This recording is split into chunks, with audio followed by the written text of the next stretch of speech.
आप भी चाहते हो कि आपके भी 10th में अच्छे मार्क्स आए, तो आप एमसीक्यू को छोड़ना बिल्कुल भी ना चाहोगे। आपको पता है आप सारे भी जितने भी क्वेश्चन होंगे 50% ऑब्जेक्टिव और 50% सब्जेक्टिव रहता है।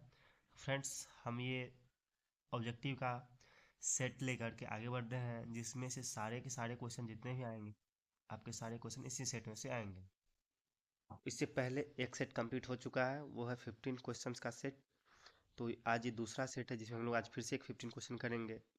तो ये जितने भी क्वेश्चन है फ्रेंड्स आपके एग्जाम में सारे के सारे इसी सेट से रहेंगे। तो आप इससे पहले एक सेट नहीं देखे हो तो वो जाके देख लो, प्लेलिस्ट में है, और ये सेट को मैं प्लेलिस्ट में डाल दूंगा ताकि आप सारे सेट को एक तरीके से देख पाओ।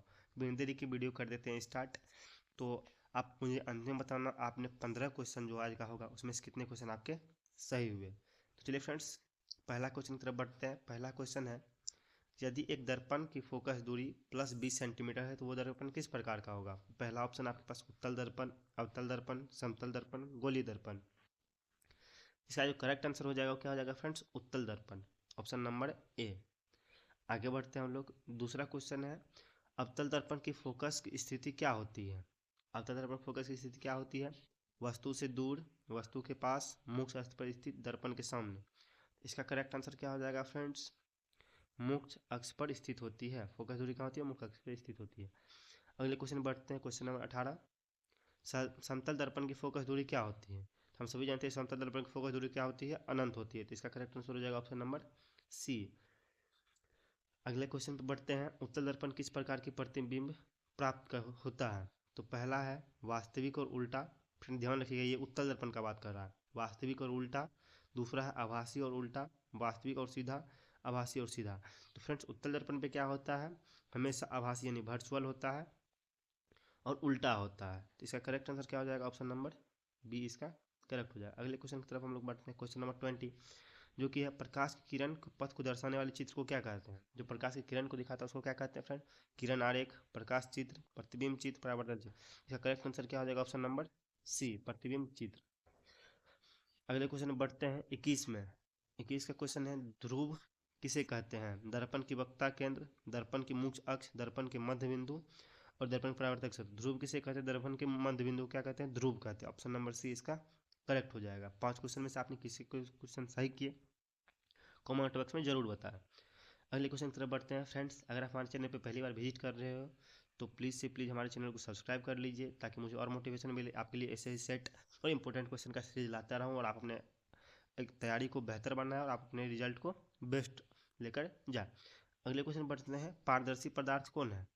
पारदर्शी क्या होता है फ्रेंड, जिससे जो है हमारा लाइट पास कर सके। ये मान ली कोई पदार्थ है जिससे हमारा लाइट पास कर सके, तो इसको कह देंगे हम लोग पारदर्शी। तो लकड़ी से लाइट पास नहीं हो सकता, पत्थर से नहीं हो सकता, लोहा से नहीं हो सकता। इसका करेक्ट आंसर हो जाएगा ऑप्शन नंबर सी, कांच से हो सकता है।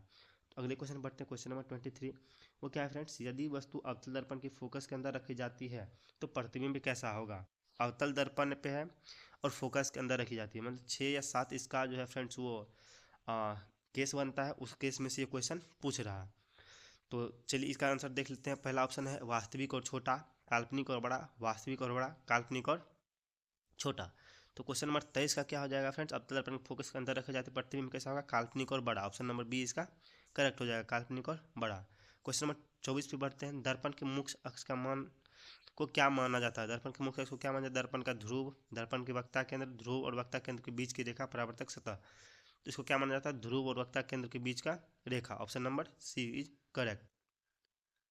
आखिरी के 5 क्वेश्चन बचे हुए हैं फ्रेंड्स। दर्पण में वस्तु की स्थिति और प्रतिबिंब की स्थिति का अनुपात क्या कहलाता है। वस्तु की स्थिति तथा प्रतिबिंब की स्थिति को अनुपात को क्या कहते हैं, रेशियो क्या कहते हैं, आवर्धन, परावर्तन, परावर्तन कोण, आपतन कोण। इसका करेक्ट आंसर क्या हो जाएगा फ्रेंड्स, आवर्धन। क्या होता है आपका, आवर्धन होता है ये। अगले क्वेश्चन में बढ़ते हैं, क्वेश्चन नंबर 26। गोलीय दर्पण का ध्रुव कहाँ स्थित होता है। तो गोलीय दर्पण का ध्रुव कहाँ स्थित होता है फ्रेंड्स, वक्ता केंद्र पर नहीं, दर्पण के परावर्तक सतह पर नहीं, दर्पण के मध्य बिंदु पर। तो इसका करेक्ट आंसर क्या हो जाएगा, ऑप्शन नंबर सी, गोलीय दर्पण का ध्रुव कहाँ स्थित होता है, दर्पण के मध्य बिंदु पर। आगे बढ़ते हैं हम लोग 27 नंबर क्वेश्चन पे।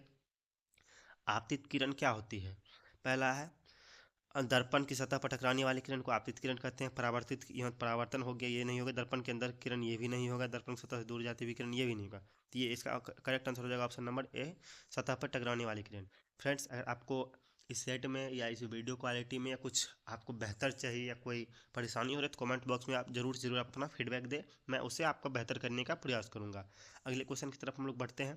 क्वेश्चन नंबर 28 जो कि है अवतल दर्पण का उपयोग किस में होता है? हजामती दर्पण में, टेलीविजन में, कंप्यूटर स्क्रीन में, मोबाइल फ़ोन में। तो ये क्वेश्चन मैं आपके लिए छोड़ रहा हूँ, आप इसे कमेंट बॉक्स में आंसर जरूर कीजिए। जो 28 नंबर का क्या होगा? 28 का ए होगा, बी होगा, सी होगा, डी होगा, जो भी है आप उसे कमेंट बॉक्स में बताएं। 29 नंबर पर बढ़ते हैं। अवतल दर्पण में से वास्तविक प्रतिबिंब कब बनता है? फिर से देखिए फ्रेंड्स, वही जो मैंने बताया था 6-7 केस होता है, उसी केस से ये क्वेश्चन पूछ रहा है। चलिए देखते हैं अवतल दर्पण का वास्तविक प्रतिबिंब कब बनता है। जब वस्तु फोकस से बाहर होती है, ये तो एक सही है, आगे पढ़ते हैं हम लोग। जब वस्तु फोकस के अंदर होती है, गलत है। जब वस्तु दर्पण के सामने होती है, ये भी गलत है। जब वस्तु दर्पण के सही है, ये जो है इसका ऑप्शन नंबर ए है वो करेक्ट हो जाएगा। अगले क्वेश्चन की तरफ हम लोग बढ़ते हैं, लास्ट क्वेश्चन इस सेट का। परभाषी दर्पण किसे कहते हैं? जो प्रकाश को पूरी तरीके से रोकता है, जो प्रकाश को पूरी तरीके से पार हो जाता है, जो प्रकाश को आंशिक रूप से पार कर सकता है, यही फ्रेंड इसका जो है करेक्ट आंसर हो जाएगा। तो आपने 30 क्वेश्चन जो हो चुका है, पहले सेट में 15 क्वेश्चन और दूसरे सेट में 15 क्वेश्चन, इसमें से आपने कितने क्वेश्चन सही किए हैं वो कमेंट बॉक्स में जरूर बताएं। और हमारे चैनल पर पहली बार विजिट कर रहे हैं तो प्लीज़ एंड प्लीज़ हमारे चैनल को सब्सक्राइब कीजिए, वीडियो को लाइक कीजिए और अपने सभी दोस्तों के साथ शेयर कीजिए ताकि आपके साथ वो भी बेहतर मार्क्स पा पाए। Thanks for watching.